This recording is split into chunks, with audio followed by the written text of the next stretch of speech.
You're listening to School Counseling Simplified, a podcast with easy-to-implement strategies for busy school counselors. Here's your host, Rachel Davis from Bright Futures Counseling. Hey there, I am thrilled to announce that I'll be hosting our third annual Summer Summit. What is the Summer Summit? Summer Summit is a virtual conference for school counselors on June 20th and 21st. We have a variety of educators who are presenting, ranging from social workers and therapists to neurodiversity and inclusion experts. And of course, you'll be hearing from your fellow school counselors. It's going to be so much fun. There's going to be live Q&A sessions with the presenters, giveaways, and a happy hour. We have over 15 amazing presenters, and guys, it's just a blast. I look forward to this every year. Like I said, it's our third one. It just keeps getting bigger and better, and I'm so excited. So if you're thinking, sign me up, sounds amazing, how do I attend? Well, the Summer Summit is exclusive for Impact members, but the good news is that you can join us. For $29, you can get your conference ticket plus your first month of Impact. Go to stressfreeschoolcounseling.com/summit. If you're already an Impact member, you don't have to do a thing. I'll be sending you an email with all the details on how to access the conference. Okay, guys, I cannot wait. It's going to be awesome. See you there. Thanks for listening to another episode of School Counseling Simplified. In today's episode, I interview social worker Joyce. You may remember her from episode 148, where we talked all about how you can be a trauma-informed counselor. She is truly the expert on this topic, and this year she will be joining us again for Summer Summit. She was a Summer Summit presenter last year and will be doing it again this year, and this time she's focusing all on crises. This is an excellent topic. I know you guys are going to love it. She gives us a little sneak preview of what she's going to talk about in her session, but we talk a lot about establishing those crisis response protocols, how you can create a flowchart to figure out how to respond to crises such as suicidal ideation, what to say to parents, how to make plans for next steps. She's really equipping counselors and social workers with the confidence they need and the tools they need to tackle these hard topics. Joyce is up to great things. She is pivoting from working in the schools to continuing her private practice and to going to law school. So now she wants to shift to help advocate for students and continue to support counselors and social workers through learning more about education law. I think you're going to love this episode with Joyce, so let's go ahead and dive in. Hi, Joyce. How are you today? I'm good. How are you? I am doing great. I am so excited to talk to you again. So for our loyal listeners, they may recognize your name. Joyce was on an episode, I was looking back, episode 148, almost a year ago, about how to be a trauma-informed counselor. So if you haven't listened to that, go back and listen to that one. But yeah, fill us in on what you've been up to since then. So I have actually left the direct practice field. So I'm no longer in schools. I am working on my JD with an emphasis in education law because I found, I don't know how all the counselors out there feel, but as a social worker, I felt like nobody knew what the laws were about, schools and all that good stuff, and how, what are students' rights, what are parents' rights, all those things. So that's what I have been working on for the past year, which is really fun. I just finished my finals on Friday for my first year back. So thank you. So that's been fun. So I'm doing that. And then alongside that, I'm continuing. I have a private practice that I've had for a few years now. So that I'm doing that and seeing students and then, or not students really, kids and adults. So that's fun. And then really working with some social workers and counselors in a deeper way to support them in terms of trainings and supervision and all that good stuff. So that's what I've been up to. Oh my goodness, I love that so much. You're like, that's just a little thing I've been up to. Tell me more. So were you always planning to pivot into law, or was this a new thing? Okay. No, not at all. If you ask someone who's known me since I was little, they would say that I've always been an arguer. So yeah, right. That kind of stuff. I still coach debate. I did debate in high school and was really into it. So it's always been a part of my personality, but I think really what I realized was that my favorite part of my job was advocacy and the work that we do as social workers and counselors to make sure that our students' needs are being met. And I just felt like going and getting some more background in the legal rights that our students have would help me to be able to do that. Yeah, definitely. So do you plan on going back to school setting, you think, after? I honestly have no clue. We'll see. Yeah. We will see. I'll definitely be doing stuff that's related to schools wherever I am, but I'm just not sure where I'm going to land yet. So we'll see. Yeah, that's amazing. And it sounds like you've been doing a lot of work to support social workers and counselors. So maybe this is something where you can kind of learn on all of our behalf about the law. That's honestly, that's part of the motivation too, is that I feel like my social workers and counselors that I meet with some of them weekly, and I feel like a good 30% of the questions I get are legal questions. And I look this stuff up. And even as someone who now has a year of law school under my belt, still, it's very difficult to understand those laws and exactly what they mean for our students and in practice and all of that. And so, yeah, so I'm really excited. This year was all general education requirements, but starting in the fall, I'll be taking some special education specific classes, which I'm really excited about. Oh yeah, that sounds amazing. Yeah, I know this is an area I do not feel confident in, and I know many counselors don't. So, and that's something I'm always trying to help counselors with, is to feel confident and prepared, Yeah. confident and prepared. So to have this background is going to be amazing. So I'm excited. So maybe I'll be back with you in a year when I yeah. actually know something about the special education law and school law, and I'll be able to share. Yes, I know. I'm sure everyone's like, wait, so is this episode going to be about school law? But it's not. But next time. I don't know that yet, but I'm excited to learn. Yes, definitely. Well, let's dive into what we are going to talk about today, and that's about helping students during a crisis and trauma-informed care. So I was thinking, because I had you on the podcast before, I'd probably even asked you this exact same question. We'll have to go back and listen. But I do want to know your answer again, or if it's different now. But what do you wish the educators and parents knew about trauma-informed care? I'm so curious as to how this answer will compare to last year. But I think that the number one thing I would say is that schools can contribute to trauma. And of course, it's never our goal, obviously, but it happens. And so I think we have to also, and I think crisis is a big place to look at that. We have to look at the ways in which students experience trauma in our school buildings, whether that be through bullying, through, maybe a mental health crisis that occurs in the school. Maybe, on the very dramatic side, school shooting, things like that. We're seeing crises that really have an impact on students, like developing PTSD, all of those kinds of things. And even on the lighter scale, like, it makes me think of parents that I've met with who've been very distrusting of the school system. And when I dig into that, the answer is that they were treated maybe poorly by teachers or whatever, and have some trauma there that then is affecting the way that they are parenting their children, because they're carrying that hurt and that trauma into their experience with helping their own child navigate the school system. And so I think that that's one thing that we don't talk about enough, and that we really need to acknowledge and think about. What are we doing, not just to support students who've experienced trauma, but to make sure that we're not causing trauma. That's so good. It makes me think about anxiety, and unrelated, but we were talking about this on the podcast the last couple months, and about, like, sometimes the kids are anxious about school itself. We're like having a counseling session to talk about, and we're going to fix the problem, but maybe they're anxious about, arriving at school or being in counseling, or sometimes that's the problem.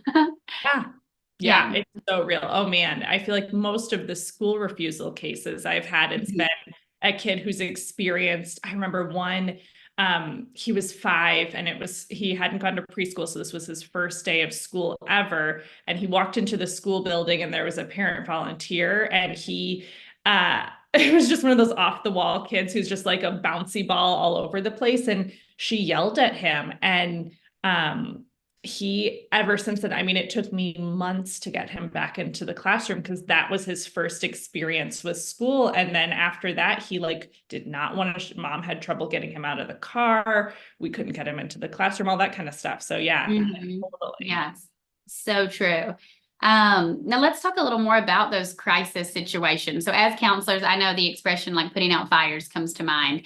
And, we love to have our schedule, and we're like, okay, we're going to have our class lessons and our small groups and our individual. Then we have a meeting, and then something happens and we don't get to do any of those things, because a crisis happens, and that's a part of our job as well. What do you recommend to counselors when it comes to crisis? How can they manage this? How can they still stay loyal to their other duties, in the midst of crisis? What do you recommend? Okay, so my radical opinion here is that 9 times out of 10, the crisis doesn't actually have to derail your entire day. And trust me, I've been there where I have had like entire weeks where it felt like I didn't get to anything I wanted to do because it was just crisis, crisis, crisis, crisis, crisis. But I think that when we have really solid protocols in place for how we deal with the crisis, and also, very importantly, when we see crises as like a team issue, not just an individual counselor issue, that's how we can make sure that, like, of course, we're going to have to drop things and address the crisis. That's part of the job. We all know that. But it doesn't have to be the type of situation where you have the crisis at 8:30 in the morning and then, it gets to 3:30 and you haven't gotten anything done except for dealing with the crisis. Of course, there are some extenuating circumstances where it's impossible not to let that happen. But I think most of the time, if we are going into a crisis with everything prepared, everything that we need to deal with the situation, and a team that's there to support us and work on addressing the crisis with us, we really cut down on the amount of time that we spend responding. Yes, and I share this radical opinion with you. I always talk about yes, establishing a crisis response team and a crisis response team protocol. It doesn't have to fall just on you. Like identifying those other people in the building and kind of being like on call, like when a crisis happens, like with the walkie-talkies or whatever, like whose turn it is to intervene, and then having that protocol you follow so you can stay, loyal and honor your commitments of your class lessons and everything like that. So I love that. Can you tell us some like concrete examples or things that counselors can do to implement the protocol? Yeah. So to me, you need to have everything ready to go for any crisis before it happens. Because if you are thinking through what your response is going to be during the crisis, it's already a little bit too late. And so what I like to do is make sure that I have protocols in place for, first of all, what crises I'm going to be the point person for. So I've worked at a school before when there would be an asthma attack and I was somehow the point person for that, even though I don't know what to do in an asthma attack. So I would end up just calling 911 and going to the hospital with this kid because I am not qualified to deal with that. So making sure we're delegating and that we are only responding to the crises that are actually ones that we should be the point person. Of course, I would argue that we should be involved in most crisis response. So for example, if there's a behavioral crisis, like maybe a fight or something like that, I don't think we should be the first ones who are in charge of responding to that because as counselors or social workers, we're not the ones who are going to be doling out the punishment. And we're also hopefully not the ones who are going to be in the middle of the fight, breaking it up, pulling kids up.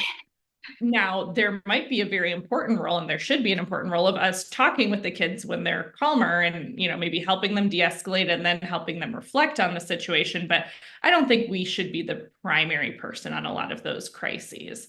But for the ones where we are the primary person, so I would say, like, if there's a kid on your caseload who's having behavioral issues that are so extreme that they would be considered a crisis, that's probably on you as the social worker or counselor. Definitely mental health crises. And then I would say at least a guiding support for mandated reporting situations. Of course, the person who hears the allegations of child abuse and neglect is going to be the person who has to make the call. But often if it's a teacher, they really need some support with that. And, we can help walk them through it. But so for the ones that you think that you take a really large or leading role in, I think you need to have a protocol for how are you assessing the situation? How are you responding to the situation in the moment? And then afterwards, what are your protocols for documenting? What are your protocols for contacting the family? What are your protocols for connecting the student to outside services if that's what they need? And all of that, I would recommend having like forms ready to go. That's what I have. And I just pull it up and I go through, let's say it's a suicidal ideation case. I have a form that I will pull up and I will go through my assessment with the student. And then if the student, not even if, no matter what the student says, I have a little flow chart for myself that's going to tell me, okay, is this a case where I just call the parent? Is this a case where I need to connect them with a behavioral health hospital for hospitalization? what do I do with the student? Am I worried that they are going to be a risk of harm to themselves in this very moment, or can they go back to class? All of those things I have sort of mapped out all the different contingencies that could occur. And then I have documents ready to go for parent to sign with, like, here's what happened today. Here are the options that I would recommend that you follow up as parent. And then something that helps me document what occurred. Usually that's something that I would keep in my personal notes, but then also for a crisis. I don't know what you do, but I would also send documentation with, without any juicy details, but the basic information that the admin needs to know about what occurred. Yeah. Oh, I love that. I love this idea of a flow chart, kind of telling you what to do next. Did you come up with this on your own? Yeah, I did. And I'll share the link with you. I have all of this stuff for suicidal ideation, homicidal ideation, bullying, for mandated reporting, all those different situations that I could think of, because it's hard. When you get into the moment, there are so many different variables to think about that might contribute to the level of risk and what your response should be. So I found it really helpful to go through and sit down and think about, these are the factors, and this is what I would do if these factors were present. This is what I would do if these factors were present. Because the other thing that we know is that when it's a crisis situation, we're probably not doing our number one best thinking in that moment, because we're probably a little stressed too. 100%. That's what I was thinking. The variables for sure. I mean, you may know one of these students personally, so that may affect you differently on how you're going to respond. So just having like a consistent protocol, across the board is so helpful. And it is one less stressor you have to deal with. And again, just increasing that confidence. I think many counselors are like, I don't know what to do if, a child comes to me with suicidal ideation, but knowing that you have a plan, that you figured out ahead of time, outside of the crisis, all of that is so, so helpful. Yeah. Yes, please share that with me. We would love to link to that in the show notes. Yeah, I will definitely share that with you. But yeah, it's something that I learned when I switched from working with smaller schools and districts to Chicago Public Schools, which is a huge district. They have all the way up to the level of, and I don't know if this has even happened, but like, if there were to be a murder in the school building, they have the protocol for you. Like, they have the protocol for everything. And I think that just really, really helps. They have like a script for what the principal should say. That's a little bit outside of our scope as social workers and counselors, but it got me thinking about, like, wow, this is a huge difference from when I would see these crisis situations and I would be honestly in panic mode, trying to figure out, oh my gosh, I don't want to do the wrong thing. This is obviously a very sensitive situation. I want to handle it right, but I didn't really have any guidance. And then when I moved to Chicago Public Schools, they have everything really mapped out for you. And I was like, okay, this is a huge difference in not only like the quality of my response, but also, like you said, how confident I feel. And also, again, it's not derailing my day, or it's not as likely to derail my day. Right. Yes, that piece on the parent conversation, I think so many counselors would find helpful. Just knowing like a script. Okay, if I need to contact the parent, what do I say to the parent? And just having those templated. I'm all about a template. Even just when it comes to like scheduling my podcasts, like, here's the reminder, please fill out this Google form. You can schedule a time here. Here's your Zoom link. Just having the email where I don't have to rewrite it every time is a very simple thing. So anytime you can template anything that you're sending to parents or teachers, I mean, obviously you want to give it a glance over and make sure that it's good to go, but that will save time and just that mental fatigue of making decisions. Yeah, 100%. And it's one of those things where you also get the confidence. After a while, you might no longer even need to refer to your template, but in the very beginning, especially, those calls are very scary to make. No one wants to make the call that your child seems to have a real intent to harm themselves. Like, that is a really tough call to make, because that's a really hard thing for a parent to hear. And so having thought through and sort of mapped out, especially because I don't know about you, but I have definitely had those moments where I'm like, I've prepared myself for the call, and then something happens in the call, my mind kind of goes blank. Right. Because I'm like, oh gosh, how do I answer this question that they have or something? And so when I have my template ready to go, then I don't have to worry about that kind of stuff, because I have a little guide and I can get myself back on track. Yes, this is great. So you are, because you're so great, you're one of our Summer Summit presenters this year. We are so excited to have you. Can you give us a little sneak peek about what you're going to be talking about in your session? Yeah, so you all are going to be getting like the premium content because I have this whole course that I am launching for school social workers and counselors that gives you literally my secret sauce for everything. And you all are going to get 100% of my secret sauce for responding to crises. Oh, Yeah, the whole thing. So that's going to be exciting. We're going to start with talking about the importance of a crisis team and how to create one. We'll move into talking about suicidal ideation and homicidal ideation, mandated reporting, behavioral and mental health crises, and then bullying, and then also how to create a safety plan and how to create a reentry plan for a student who has been absent. Could be a medical reason, could be a suspension reason, could be something totally different. But I think that that's another place where it's good to have a protocol ready to go for how you're going to welcome this kid back into the school and get them reintegrated. Oh my goodness. Wow. Well, thank you. This is so generous. I cannot wait to hear your session. Yeah, I'm so excited just to learn from you and to hear all of these things. I know, again, it's one of those things you just said, reentry, and I'm like, oh my gosh, that's something I never had a plan for, because you don't think you need it until you need it. Exactly. Stressful. Yeah. So this is perfect for over the summer. Counselors can get everything they need to feel prepared. So by the time back to school starts, they're ready to go. So yay, we're so excited to have you. Yeah, I cannot wait. It was a lot of fun last year and it'll be a lot of fun again this year. Yay. Awesome. Awesome. Well, where can, and besides Summer Summit, hopefully the listeners will join us there, but aside from that, where can they find you to connect?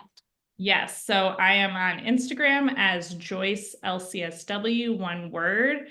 You can also check out my website, which is joyce-lcsw.com. I have there, which your listeners might be interested in, I have my free burnout prevention quiz, which sort of will help you create an assessment for what are your areas that you are, that are causing burnout for you as a school counselor. And then it helps you come up with it's the whole process is less than 5 minutes. You take the quiz and you'll come up with some sort of plan for what are the things that you most need to do to address burnout. So that's a fun little freebie. Oh, I love quizzes. That sounds great. Me so too. fun. Awesome. Well, thank you so much, Joyce. It's always a pleasure. And we will talk to you at Summer Summit. All right. Can't wait. I hope you loved this episode with Joyce. As you can hear, she is awesome, and you're going to love her session at Summer Summit. I know, I cannot wait to watch it. So anyways, I really hope you will join us at Summer Summit. Again, this is my conference. It's exclusive for Impact members, meaning only Impact members can attend, but we would love to have you inside Impact. So for $29, you can get your first month of Impact, which includes your Summer Summit conference ticket. So join for $29, check out Summer Summit, and then see what else Impact has to offer. I think you'll love it, and I know you'll stick around. So again, go to stressfreeschoolcounseling.com/summit to buy your ticket. Okay, hope to see you there. Thanks for listening to School Counseling Simplified. You can find the links from today's episode in the show notes. If you'd like to connect with Rachel, she's on Instagram and Teachers Pay Teachers at Bright Futures Counseling. Be sure to subscribe to the podcast so you don't miss any episodes of School Counseling Simplified. Talk to you next week.